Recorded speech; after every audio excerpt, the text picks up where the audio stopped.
Bismillahirrahmanirrahim. Assalamualaikum warahmatullahi wabarakatuh.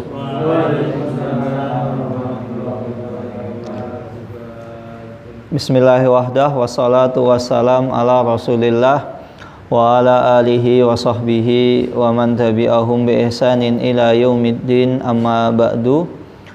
Allahumma sahli sadri wa yassir li amri wahlul 'uqdatam min lisani yafqahu qawli. Allahumma inna nas'aluka ilman nafi'an wa rizqan thayyiban wa amalan mutaqabbalan. Allahumma alimna ma yanfa'una wa zidna ilman wal huda wat tuqa was salaha ya rabbal alamin. Bapak Ibu yang dirahmati Allah Subhanahu wa taala, alhamdulillah summa alhamdulillah, segala puji hanya milik Allah Rabb semesta alam. Salawat dan salam tak lupa kita curahkan kepada junjungan kita Nabi Muhammad sallallahu alaihi wasallam. Bapak Ibu yang semoga senantiasa Allah rahmati dan Allah limpahkan umur yang berkah dan rezeki yang banyak. Pada pertemuan sebelumnya kita telah membahas tentang keutamaan seseorang yang mendamaikan di antara dua saudara yang sedang ada perselisihan. Bahkan amalan ini, amalan mendamaikan di antara sesama manusia, itu lebih baik dibanding seseorang bersedekah. Bahkan lebih baik dibanding seseorang sholat sunnah, sholat tahajud. Dan bahkan lebih baik dibanding seseorang dibanding seseorang berpuasa ibadah sunnah. Kenapa demikian? Karena mendamaikan seseorang antara sesama kaum muslimin yang sedang berselisih, itu manfaatnya itu bisa dirasakan oleh banyak orang. Bukan hanya satu atau dua orang saja. Berbeda dengan ibadah yang seperti salat, puasa, sedekah. Sejatinya manfaatnya itu hanya didapatkan oleh satu orang saja, orang yang kita beli. Ketika kita sedekah yang dapat manfaat ya orang yang kita bantu. Ketika salat yang dapat faedah manfaat ya kita sendiri. Begitu juga dengan puasa. Berbeda ketika seseorang misalnya mendamaikan sesama kaum muslimin, maka manfaatnya itu bisa didapatkan banyak orang. Banyak perselisihan yang besar awal mulanya itu dari cekcok yang sepele. Maka ketika seseorang melihat ada gesrekan, maka dia segera untuk mendamaikan di antara kaum muslimin sehingga tidak terjadi perpecahan yang lebih besar.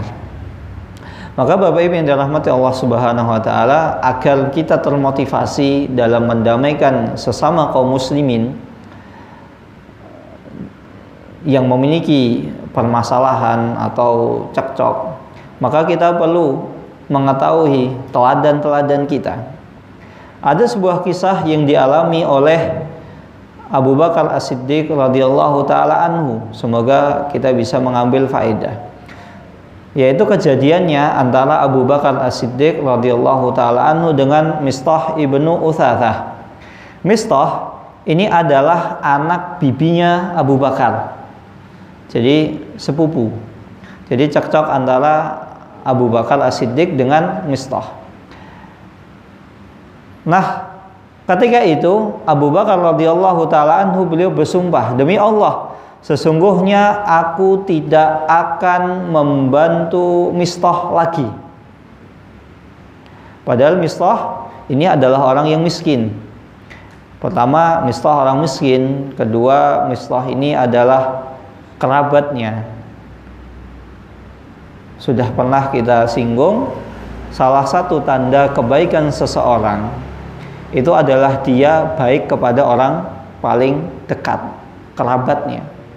Dan begitu pula ketika kita misalnya kita ini alim, kita ini pintar, kita ini kaya, kita ini apapun itu, orang yang pertama harus mendapatkan manfaat adalah orang terdekat kita sebelum orang lain. Maka Abu Bakar ini bersumpah, demi Allah saya tidak akan membantu Mistah lagi. Kenapa demikian? Karena Mistah ini satu di antara para gembong penyebar fitnah tentang Aisyah radhiyallahu taala anha. Ketika itu Aisyah dituduh bahwasanya beliau radhiyallahu taala anha ummul mukminin itu berbuat serong.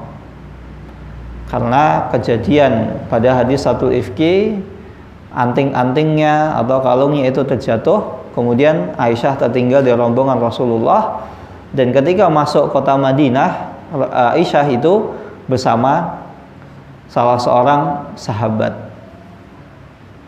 Maka ketika itu Mistah ini adalah orang yang pertama kali menyebarkan isu tersebut, fitnah. Maka Abu Bakar marah, wallahi demi Allah saya tidak akan berbuat baik lagi, saya tidak akan membantu Mistah lagi. Cukup, ini terakhir kali, saya tidak akan membantu Mistah lagi. Dan ternyata apa?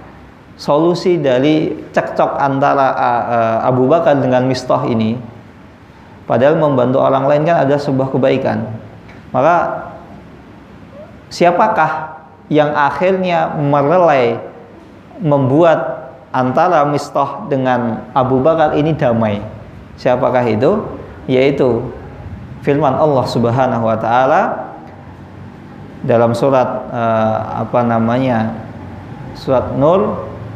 Allah Subhanahu wa taala berfirman, wala ya'tali ulul fadli minkum was-sa'ati ayyutu ulil qurba wal masakina wal muhajirina fi sabilillah. Dan tidak selayaknya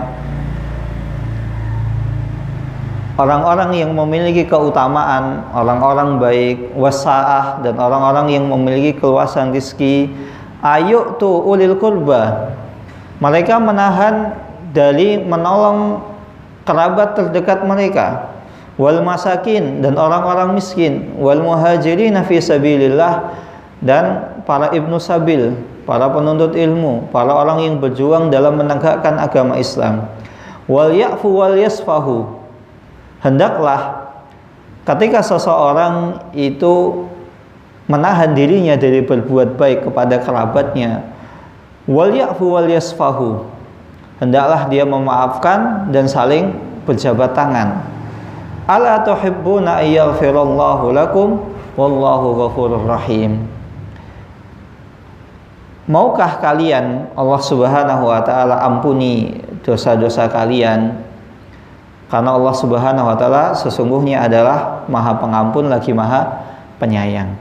Maka ketika turun ayat tersebut dan para penyebar fitnah tentang hadis satul ifki itu mereka sudah bertaubat, kemudian sudah ditegakkan di atas mereka itu had.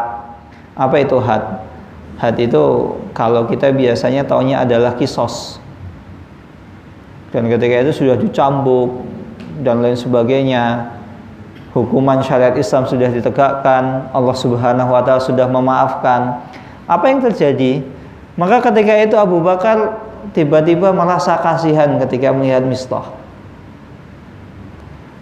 Dan saat itu juga Abu Bakar radhiyallahu taala anhu, beliau bersumpah, wallahi sesungguhnya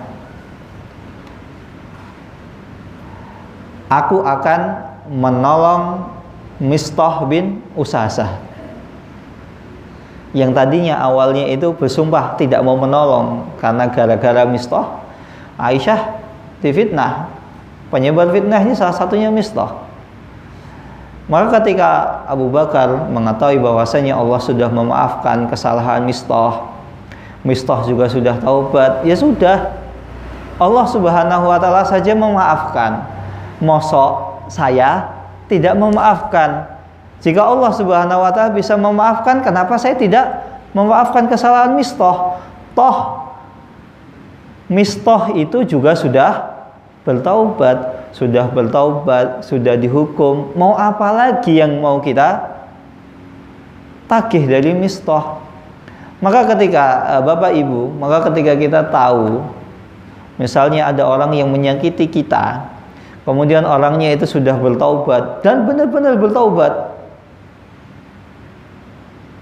maka ya sudah maafkan kesalahan orang tersebut. Allah Subhanahu wa taala saja itu sudah menerima taubatnya.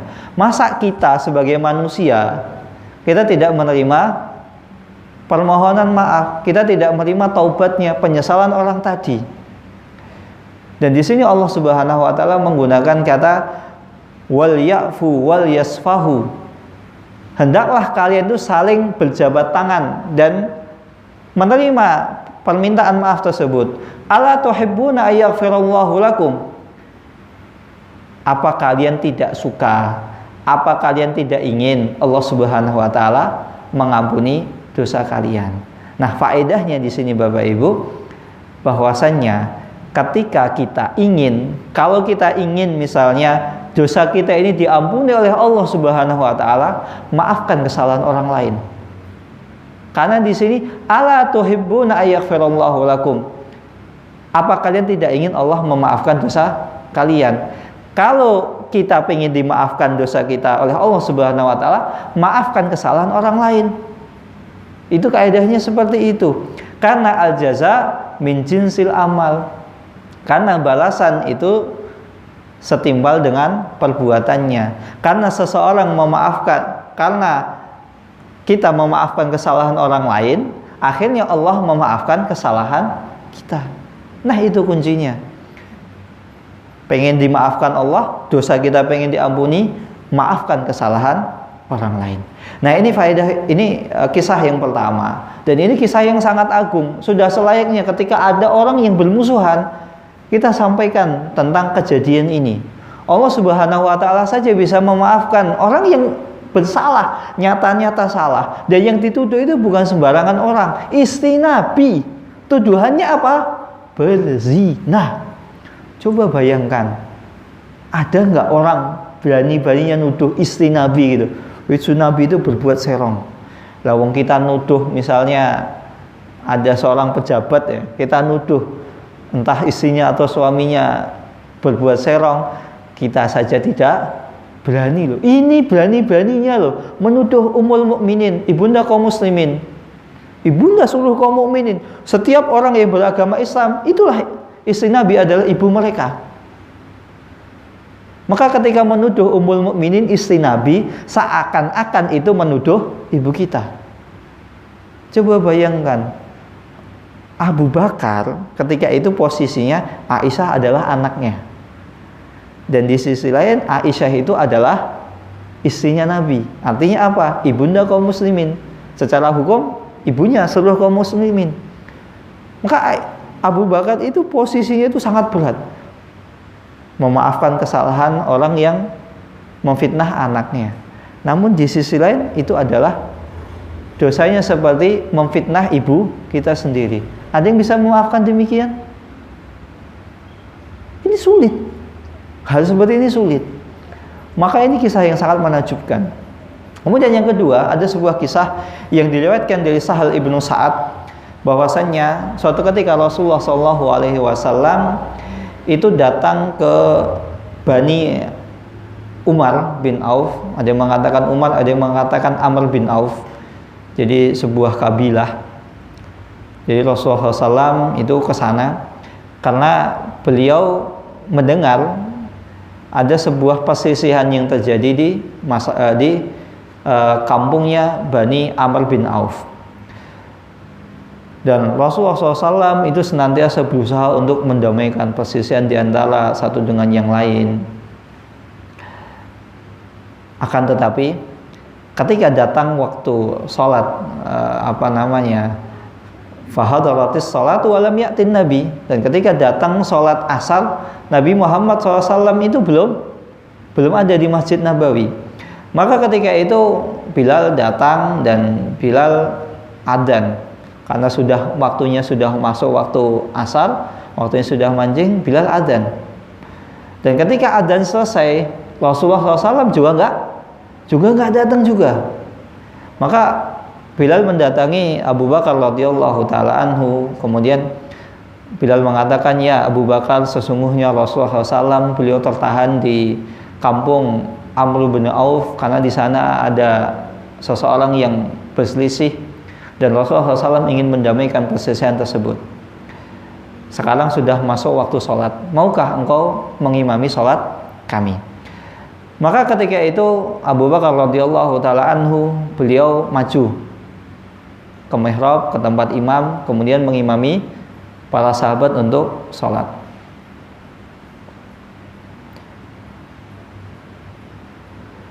Kemudian ketika Abu Bakar itu sudah maju mengimami, sumajaan Nabi SAW, kemudian Nabi Muhammad SAW tiba-tiba datang. Dan ketika itu Nabi berjalan di antara di antara shaf-shaf tersebut, sampai Rasulullah SAW berdiri di shaf pertama. Maka ketika Rasulullah SAW sampai di shaf pertama, para sahabat itu semuanya pada kaget. Fa akhadhan nasu bitasfih. Maka para sahabat itu semuanya bertepuk tangan satu, sampai semuanya, hampir semuanya itu tepuk tangan semua karena senang Rasulullah SAW datang. Dan hampir ketika itu Abu Bakar ketika sholat, namanya orang sholat ngimami ya, ada orang tepuk tangan kan pasti terganggu. Maka hampir Abu Bakar radhiyallahu taala anhu menolehkan wajahnya, karena sampai akhirnya hampir menolehkan wajahnya. Tapi kok semakin lama orang-orang yang tepuk tangan kok semakin banyak, sampai akhirnya Abu Bakar itu menengok ke belakang dan ternyata di situ ada Rasulullah SAW. Ketika Abu Bakar melihat Rasulullah SAW, Abu Bakar mengucapkan alhamdulillah dan memuji alhamdulillah Rasulullah SAW itu sudah datang. Nah, karena Abu Bakar melihat Rasulullah SAW datang, Abu Bakar cepat-cepat langsung mundur. Abu Bakar ketika itu cepat mundur. Dan ketika Abu Bakar itu mundur, Rasulullah SAW itu maju ke tempat pengimaman. Dan ketika selesai sholat, Rasulullah SAW mengatakan, wahai segenap manusia, apabila terjadi sebuah kesalahan atau ada sebuah kejadian di sholat kalian, apakah kalian bertepuk tangan? Innamat tasfihu lin nisa. Sesungguhnya tepuk tangan itu hanya berlaku untuk perempuan, bukan laki-laki. Kalian itu laki-laki. Maka mohon maaf Bapak Ibu, dari hadis ini tepuk tangan begini itu berlaku untuk perempuan. Kalau laki-laki, sebagian ulama mengatakan laki-laki itu tepuk tangan tidak boleh. Bukan hanya di sholat saja. Karena tepuk tangan ini adalah ciri khasnya perempuan.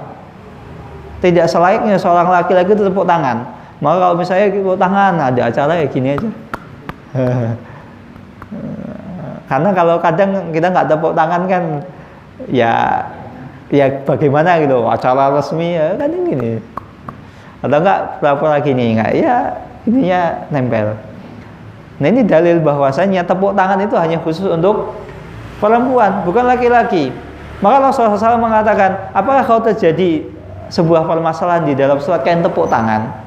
Maka Rasulullah SAW meluruskan, kalau seandainya ada sebuah kejadian, kemudian ketika sholat, maka hendaklah kalian mengucapkan subhanallah, fa innahu la yasma'u ahadun illa altafat. Kalau seandainya kalian ketika sholat itu terjadi kesalahan, maka kalian mengucapkan subhanallah, maka tentu orang itu akan berpaling. Berpaling di sini maksudnya memperhatikan, oh ada salah dalam sholat saya, entah ada masalah apa, maka kita mengucapkan subhanallah. Dan ini berlaku untuk laki-laki ketika sholat, misalnya imam salah, subhanallah. Nah, bagaimana dengan perempuan? Perempuan diam kalau seandainya laki-laki sudah mengingatkan.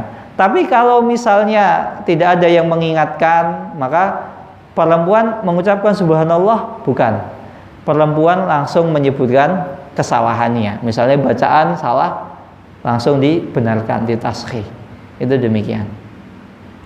Maka di sini Bapak Ibu yang dirahmati Allah Subhanahu wa taala, Rasulullah SAW itu berusaha untuk mendamaikan orang sampai beliau telat sholat asar. Maka di sini kalau misalnya ada sebuah perselisihan, ada sebuah percekcokan, ada masalah yang harus diselesaikan saat itu juga, mau tidak mau ini harus diselesaikan sekarang. Kalau sampai mengakhirkan sholat itu boleh. Contoh, misal kita di jalan lihat ada orang kecelakaan, kalau nggak ditolong ini bahaya. Maka saat itu juga kita tolong. Bagi orangnya kritis, orangnya kritis, bukan krisis ya, kritis dalam kondisi yang sudah sekarat. Ini kalau nggak tak tolong sekarang ini meninggal. Dan saat itu juga tiba-tiba adzan atau tidak lama setelah itu adzan. Maka kita boleh ngurusi orang tersebut, menolong orang tersebut, misalnya bawa ke rumah sakit, administrasinya diselesaikan dulu, baru setelah itu kita sholatnya, baru kita sholat. Sholatnya diakhirkan boleh. Karena ada masalah yang sangat penting, yang genting, mau tidak mau harus segera diselesaikan. Nah ini coba lihat Rasulullah SAW loh, mengakhirkan sholat asar demi untuk mendamaikan seseorang. Maka ini menunjukkan mendamaikan antara seseorang yang berselisih itu adalah sebuah perkara yang sangat agung di dalam agama kita. Rasulullah SAW itu orang yang tidak pernah mengakhirkan sholat. Tentu sholatnya tepat waktu. Lawang sekelas sahabat saja sholatnya tepat waktu, apalagi Rasulullah. Kan gak lucu gitu loh. Misalnya sahabat nggak pernah telat sholat, tapi Nabi telat sholat terus, kan lucu ya. Maka Rasulullah tentu orang yang lebih semangat. Nah ini pernah Rasulullah itu telat sholat gara-gara mendamaikan dua orang yang berselisih. Dan dalam riwayat yang lain disebutkan Rasulullah SAW sudah pernah Rasulullah menyampaikan kepada Bilal, wahai Bilal, nanti kalau seandainya sholat asar sudah ditegakkan, sudah dikumandangkan, dan aku belum hadir di tengah-tengah kalian, maka perintahkan Abu Bakar untuk menjadi imam. Dan ini dalil bukti bahwasannya pemimpin yang sah setelah Rasulullah SAW adalah Abu Bakar.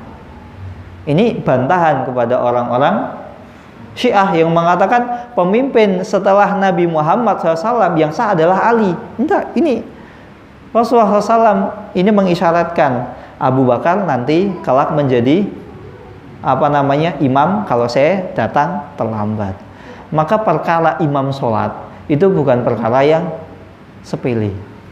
Maka kalau misalnya milih pemimpin yang kira-kira pemimpinnya bisa menjadi imam sholat, bukan cuma dilihat dari janji manisnya. Janji manis kan asbun bisa, asal bunyi bisa. Setelah jadi, saya lupa saya janji apa. Jangankan politikus, ya, kadang kita ngomong aja lupa. Apalagi ya janji manis. Ketika kampanye sudah mengeluarkan uang yang banyak, ya mau nggak mau ya harus balik modal. Maka nanti Bapak Ibu ketika pemilihan pilih yang kira-kira itu layak untuk menjadi imam sholat kita. Kalau nggak layak jadi imam sholat nggak usah dipilih gitu loh. Apalagi orang nggak pernah, jarang sholat, sekalinya muncul masalah sholat ketika di iklan wudhu. Ya nggak usah dipilih, ya terserah. Nah, ini sedikit jadi imam sholat. Jadi imam sholatnya kira-kira cocok jadi pemimpin gitu loh. Nah kemudian hadis ketiga lagi-lagi disebutkan dari Sahal ibnu Sa'ad bahwasannya Ali itu memiliki nama panggilan yang paling dia cintai. Nah kisahnya begini, yaitu Abu Turab. Bahkan Ali ini ketika dipanggil dengan Abu Turab itu lebih senang dibanding dipanggil namanya sendiri. Kan ada orang gitu loh, namanya Ali, tapi ketika disebut julukannya itu malah lebih senang dibanding nama aslinya. Kalau kita kan lebih senang dipanggil nama asli, bukan nama julukan. Misalnya Pak Effendi dipanggilnya Pak pendek kan lebih senang Effendi. Normalnya orang bukan normal ya. Umumnya orang kan demikian, lebih suka dipanggil nama aslinya dibanding nama kunyahnya atau gelarnya. Tapi Ali ini lebih suka dipanggil nama kunyahnya dibanding nama aslinya. Bahkan ketika Ali dipanggil dengan Abu Turab itu senang banget. Nah, kisahnya begini, Bapak Ibu sekalian. Suatu ketika Rasulullah SAW itu mendatangi rumah anaknya, yaitu Fatimah. Fatimah ini ada istrinya Ali. Ya namanya mertua ya, ketika nengok anaknya kan nanya, menantuku mana gitu kan. Nah ini tanya, loh Ali mana? Mana anak pamanmu? Ali bin Abi Thalib. Karena Ali ini kan anaknya Abu Thalib. Pamannya Rasul Ali dengan Nabi Muhammad itu kan sepupu. Artinya Ali itu anak pamannya Nabi. Begitu ya? Kenapa? Masih saudara. Jadi Ali bin Abi Thalib itu masih saudara dengan Rasulullah SAW. Ketemunya di Abdul Muthalib. Jadi Rasulullah itu kan Abdullah bapaknya, Ali itu bapaknya adalah Abu Thalib. Abdullah dengan Abu Thalib ini adalah saudara kandung. Nah suatu ketika Rasulullah SAW, mana anak pamanmu? Suamimu mana? Kok nggak kelihatan? Maka Fatimah mengatakan, wahai ayahku, wahai Rasulullah, sesungguhnya antara aku dengan Ali itu ada sedikit cekcok, lagi cekcok. Kemudian karena ada percekcokan, akhirnya Ali itu tidak mau tidur siang di rumah ini. Maka Rasulullah SAW mengatakan kepada para sahabatnya, wahai sahabatku, cari Ali di mana? Akhirnya dicari-cari dan ketemu Ali di masjid. Kemudian sahabat tersebut laporan, ya Rasulullah, sesungguhnya Ali tidur di masjid. Rasulullah SAW datang. Ketika Rasulullah SAW itu datang ke Masjid Nabawi, nah Ali itu lagi tiduran, dan ketika itu selendangnya itu jatuh, dan akhirnya selendangnya itu berdebu, kena tanah. Karena kena tanah, Rasulullah SAW mengatakan sambil menepuk-nepuk Ali, wahai Abu Turab, bangun Abu Turab, bangun Abu Turab. Apa itu Abu Turab? Turab itu tanah. Jadi bangun wahai ayahnya tanah, maksudnya wahai bangunlah wahai orang yang tidur beralaskan tanah, karena selendang yang buat menutupi tubuhnya itu terkena tanah. Maka coba bayangkan di sini Rasulullah ketika datang ke rumah anaknya laporan, saya sama suamiku sedang cekcok gitu. Coba bayangkan, Bapak Ibu kalau dilapori anaknya lagi cekcok, apa sikap kita? Monggo Bapak Ibu. Anaknya terus menantunya ketika dicari kok nggak ada. Wah, ini jangan tinggi kabur we. Kamu nggak tanggung jawab sama anak saya. Tapi Rasulullah coba lihat, ketika lihat Ali itu dilus-lus, ditepuk-tepuk, dibangunkan, wahai Abu Turab, bangun. Saking berkesannya cara Rasulullah SAW menegur, sampai Ali itu lebih senang dipanggil Abu Turab dibanding namanya. Coba bayangkan gitu, sikap bagaimana Rasulullah SAW mendamaikan antara Ali dengan Fatimah. Bisa jadi yang salah di sini adalah Ali, namun di sisi lain juga bisa jadi yang salah adalah Fatimah. Tapi coba kita lihat sikapnya Rasulullah. Rasulullah itu tenang, nggak langsung mencecar, kamu anak saya kamu apain, kamu asal kabur aja, enggak demikian. Akhirnya Ali dengan Fatimah ini semakin semakin harmonis gitu. Maka mertua, orang tua itu punya andil dalam membuat rumah tangga seorang anak itu harmonis. Bagaimana cara menegurnya, jangan mentang-mentang ya sudah menjadi anak kita kemudian menegurnya ya terkadang belak-belakan. Ya kita menegur itu dengan cara yang halus, meluruskan dengan cara yang membuat seseorang itu senang. Demikian. Sampai Ali ini berkesan dengan nama Abu Turab. Kemudian kisah selanjutnya, Bapak Ibu yang dirahmati Allah Subhanahu wa taala, suatu ketika Rasulullah SAW itu beliau di rumah. Kemudian ketika beliau di rumah, beliau mendengar ada cekcok. antara dua orang yang saling berselisih. Satu mengatakan, udahlah, utangmu sekarang kamu lunasin. Nggak bisa. Satunya, udah ikhlasin aja utangnya. Jadi sini ada dua orang cekcok itu, saking ramai cekcoknya sampai Rasulullah SAW itu dengar di rumahnya. Karena rumah Rasulullah itu kan berbatasan langsung dengan masjid. Jadi rumah Rasulullah itu yang sekarang jadi makamnya itu. Ya, Masjid Nabawi ya sampingnya itu di Raudhah. Nah, karena Rasulullah SAW mendengar cekcok, akhirnya Rasulullah SAW itu buka pintunya. Ada yang mengatakan buka pintu rumahnya, ada yang mengatakan buka jendela rumahnya. Intinya Rasulullah SAW itu datang. Kemudian Rasulullah SAW mengatakan, apa yang terjadi di antara kalian berdua? Saya dengar satu di antara kalian itu tidak mau mengikhlaskan utangnya, satunya lagi tidak mau membayar utangnya. Apakah kalian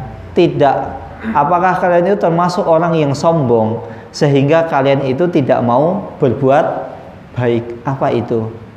Berbuat baik itu bagi orang yang menghutangi itu mengikhlaskan utangnya. Kan bernilai sedekah. Sedangkan bagi orang yang berhutang, berbuat baik dengan cara apa? Dengan cara membayar lunas, atau ya langsung bayarlah. Jangan ketika orang punya duit, utangnya ditunda-tunda nanti. Maka kalau misalnya ketika ditanya, saya punya utang, tapi di sisi lain sebentar lagi Idul Adha, lebih utama mana? Saya bayar utang atau saya beli saya ikut korban? Maka jawabannya ada yang lebih utama adalah bayar utang. Apalagi kalau misalnya uang yang digunakan itu bisa bayar utang, juga bisa bayar kurban. Ditambah lagi kalau misalnya kurbannya jaraknya masih agak lama, utang dulu, jelas-jelas lebih utang. Lah kalau misalnya mepet, saya punya duit, saya mau kurban atau bayar utang yang lebih utama. Apalagi kalau jaraknya masih lama. Kita bayar utang, bisa jadi dengan kita mempercepat bayar utang kita, melunasi utang kita, dan ini adalah salah satu bentuk amal soleh. Akhirnya Allah Subhanahu wa Ta'ala memudahkan urusan kita. Dan ketika datang Hari Raya Idul Adha, kita juga bisa ikut kurban. Dan ada sebuah kisah yang terakhir. Ini kisah yang sangat menakjubkan. Ada kisah yang diriwayatkan dari Abu Hurairah radhiyallahu taala anhu, bahwasanya Rasulullah shallallahu alaihi wasallam pernah bersabda, ada sebuah kisah, yaitu dua orang yang melakukan jual beli. Satu penjual ini menjual tanahnya, dan satunya ini adalah seorang pembeli. Nah, ketika sudah terjadi akad jual beli, sudah sah, sudah terjadi serah terima, akhirnya pembeli ini segera menghampiri tanahnya. Entah ya tanah atau bangunan. Kemudian ketika orang tadi itu mungkin mau membangun rumah di tanah yang baru saja dia beli, atau misalnya dia baru saja menyirami tumbuhan yang ada di tanah tadi, di kebun tadi. Ternyata ketika sedang menggali, dia menemukan, pembeli tadi itu menemukan sebuah peti, yang mana peti tersebut itu diisi dengan emas. Nah, karena dia merasa, wah, saya kan cuman beli apa? Saya kan beli tanah, nggak beli apa yang ada di dalam tanah tersebut. Akhirnya peti tersebut itu diangkat, dikembalikan kepada penjual tadi. Nah, ketika demikian, penjualnya juga mengatakan, loh, saya kan sudah menjual tanah beserta isinya. Jadi kalau kamu nemu emas di tanah tersebut, ketika gali kamu nemu emas, ya itu hakmu, itu milikmu, bukan punya saya. Nah, ini dua orang yang Masya Allah, ini luar biasa. Itu mereka. Kalau kita ya, mungkin saya belum tentu. Ya mumpung, haji mumpung kan. Tuku lemah, emas, dan emasnya nggak kaleng-kaleng, satu kotak gitu. Ini dalam satu peti. Nah, namanya satu peti kan kira-kira berapa kilo? Nah, iya kan berkilo-kilo. Lebih mahal tanahnya apa emasnya? Ya jelas emasnya. Misalnya kita beli tanah 1 miliar, ketika gali ternyata nemu peti emas yang nilainya bisa puluhan atau ratusan miliar, kan malah aji mumpung. Nah ini coba lihat, akhirnya dua orang ini tuh nggak mau saling nggak mau saling mengalah. Udah, ini punyamu. Enggak, ini punyamu, saya sudah jual tanah ini beserta isi. Enggak, saya cuma beli tanahnya, isinya saya nggak beli. Oh, karena cekcok, akhirnya mereka sepakat. Ya sudah, kita cari orang yang bisa menjadi penengah di antara kita. Akhirnya ketemu seseorang yang kira-kira bisa menyelesaikan permasalahan mereka. Mereka berdua saling cerita kejadiannya seperti apa. Setelah mendengar dengan seksama, akhirnya sang orang yang dimintai nasihat tadi mengatakan, "Wahai saudaraku, Pak, apakah engkau punya seorang anak?" Maka sang penjual mengatakan, "Iya, saya punya anak laki-laki." Yang beli, "Oh iya, saya punya anak perempuan." Nah gandeng, karena bapak punya anak laki-laki, satunya punya anak perempuan, ya sudah dinikahkan saja. Kan masya Allah. Yang coba bayangkan kalau tidak ada solusi yang bisa diterima di antara kedua belah pihak tersebut, mungkin itu cekcok terus, nggak selesai-selesai. Udah saling nggak mau ngalah.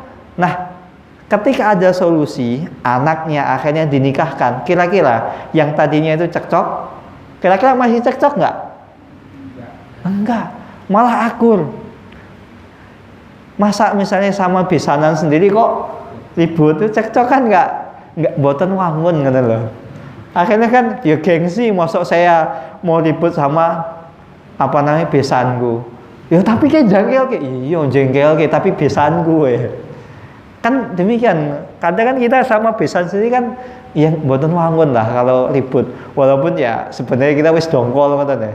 Kita sudah anyel, tapi kan nggak etis. Nah, akhirnya kedua anak tersebut itu menikah, dan harta tadi yang diperdebatkan itu dijadikan sebagai mahar pernikahan anak tersebut. Wah, kan malah mumpung. Kebaikan di atas kebaikan. Pertama, kebaikan tersebut adalah perselisihan tersebut bisa direlai. Kemudian Allah menyatukan dua insan dalam satu ikatan pernikahan. Yang ketiga, setelah nikah dapat harta yang banyak. Maharnya juga nggak kaleng-kaleng, bukan hal yang sepele, hal yang luar biasa. Maka masya Allah, inilah betapa agungnya orang ya, yang mendamaikan seseorang. Sampai seseorang ketika dia merasa saya ini tidak beli isinya, akhirnya diserahkan. Maka luar biasa, masya Allah. Maka mendamaikan seseorang yang cekcok itu bisa membuat seseorang itu akhirnya mendapatkan manfaat yang luar biasa. Dan karena berkat dua bapak tadi yang akhirnya mereka saling bermaaf-maafan, saling sudahlah ngalah, rumah tangga anak tersebut akhirnya menjadi rumah tangga yang sakinah, mawaddah, warahmah. Di sini disebutkan fazalal khilafu wa tahaqqaqa sulhu bal wal khairul azim. Akhirnya perselisihan tersebut itu bisa dihilangkan dan terjadilah sebuah kemaslahatan baik bagi kedua belah pihak tadi maupun orang yang setelahnya, yaitu anaknya. Mereka mendapatkan manfaat, mereka mendapatkan keluarga yang sakinah, mawaddah, warahmah. Wallahu ta'ala alam bisawab. Ini yang bisa saya sampaikan, kurang lebihnya saya mohon maaf. Maka kisah-kisah ini hendaklah kita jadikan sebagai ibrah, sebagai pelajaran bahwasannya hendaklah ketika ada perselisihan kita segera menyelesaikan permasalahan tersebut. Wallahu ta'ala alam bisawab. Kita tutup dengan doa khawatul majlis. Subhanakallahumma wa bihamdika asyhadu an la ilaha illa anta astaghfiruka wa atubu ilaik. Wassalamualaikum warahmatullahi wabarakatuh. Ada yang mau bertanya? Monggo, Pak Edi. Ada hadis pertama. Nggih. Tadi saya baca juga dari Pak Ustaz, ketika ada isyarat dengan tangan, itu kan karena sahabat yang dari jamaah itu kan tahu bahwa Rasulullah itu datang. Dengan Abu Bakar kan ya tahu, jadi tidak merespon. Nah terus Rasulullah itu kan masuk ke shop. Nah di sini kan mestinya kan antara shop pertama itu kan penuh. Nah ini kan lewat di antara shop. Terus posisi di depan ya. Nah, ini kan mestinya sudah penuh gitu. Terus terus ada kejadian yang pernah saya alami, yang khususnya masuknya shop itu tadi. Itu pernah suatu ketika saya sholat, ada jamaah yang gagal sholatnya karena sesuatu begitu, dia tidak keluar tetapi dia duduk di tempat itu. Nah, itu yang pertama. Batal duduk nggak keluar. Karena penuh. Nggak ada akses keluar. Terus yang kedua batal, kemudian dia keluar, kemudian masuk lagi, Pak. Nah kemudian keluarnya itu lewat sela-sela shop itu.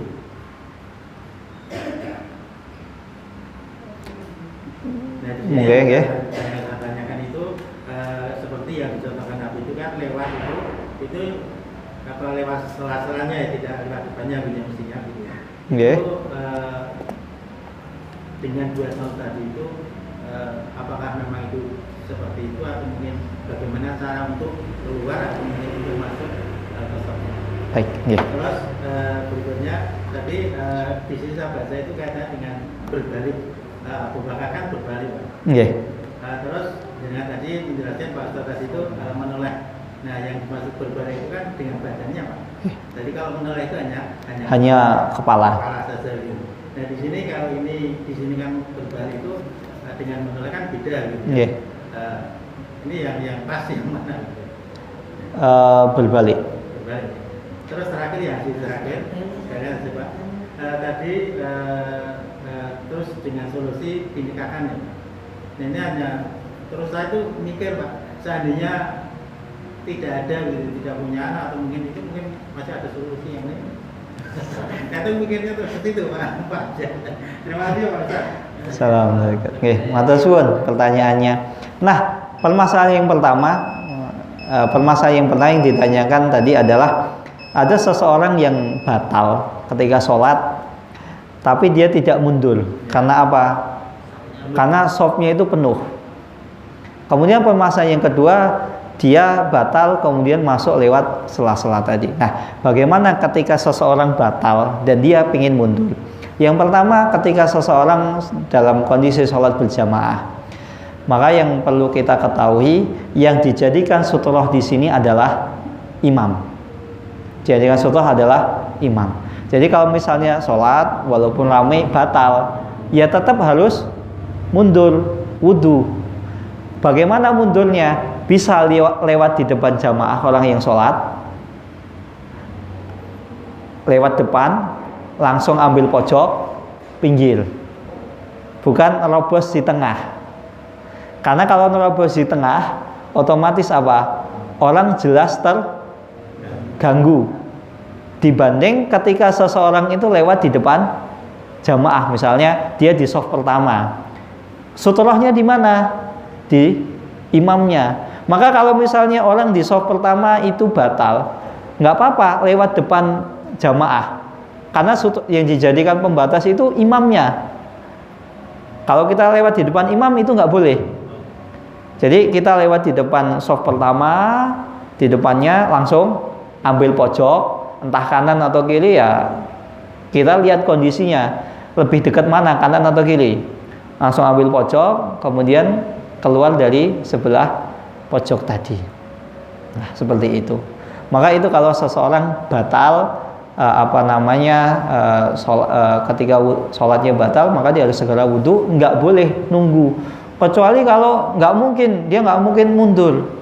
Misal apa, di belakang ada singa, ada binatang buas, ya baru udah diam di situ. Nah ini kan sama-sama manusia, masih bisa, insya Allah. Insya Allah walaupun ramai misalnya sholat Id sekalipun, sholat Jumat insya Allah masih memungkinkan. Cuma yang terkadang itu banyak di antara kita ini yang belum tahu apa. Sebenarnya itu boleh lewat di depan orang sholat ketika sholatnya adalah jamaah. Kalau sholat sendiri nggak boleh. Maka kalau ada orang sholat sendirian, harus dia sholat di depannya itu ada yang dijadikan sutroh. Nah kalau kita lewat di depannya itu nggak boleh kalau sholat sendirian. Tapi kalau sholat jamaah, sutrohnya adalah imam, boleh. Demikian. Nah kemudian orang kalau misalnya batal kemudian masuk soft, yang nggak harus di soft yang awal tadi dia batal tadi. Toh kan bisa ngambil soft belakang. Apalagi kalau jamaah sholatnya itu banyak. Nah beda kalau misalnya ada barang yang berharga ketinggalan, ya ditunggu gitu loh. Apalagi kalau misalnya lewat, bisa jadi dia sudah lewat samping kemudian ke soft pertama, itu bisa jadi malah mengganggu jamaahnya. Dan di sisi lain bisa jadi softnya sudah terisi. Nah Rasulullah SAW ini kok bisa maju soft pertama, bagaimana? Nah perlu kita ketahui, jadi Rasulullah SAW itu punya pintu, yang mana pintu tersebut itu ketika dibuka itu langsung ke soft pertama. Jadi ada yang mengatakan rumah Rasulullah SAW. Jadi kan pernah suatu ketika Rasulullah SAW itu kan iktikaf. Nah beliau itu kan pengen disisir oleh Aisyah. Nah Rasulullah SAW itu kan tinggal mendongakkan kepalanya di jendela tersebut, langsung Aisyah menyisiri. Nah itu menunjukkan bahwasanya rumah Rasulullah SAW itu dengan masjid kan sampingan. Dan ada yang mengatakan dan memang Rasulullah itu punya pintu yang bisa langsung ke soft pertama. Jadi bukan berarti Rasulullah itu lewat samping baru ke depan, atau apalagi belah tengah, yang otomatis mengganggu jamaahnya, mengganggu berlangsungnya sholat berjamaah. Kemudian yang pertanyaan tadi ya, kalau misalnya nggak punya anak ya solusinya bagaimana? Saya tidak tahu Pak. Wallahu ta'ala alam. Maka inilah pentingnya seseorang itu ketika dimintai solusi. Ya, solusi itu ya dicek dulu, tanya-tanya ini dan lain sebagainya. Maka ketika menghukumi sesuatu itu kan nggak langsung asal menghukumi.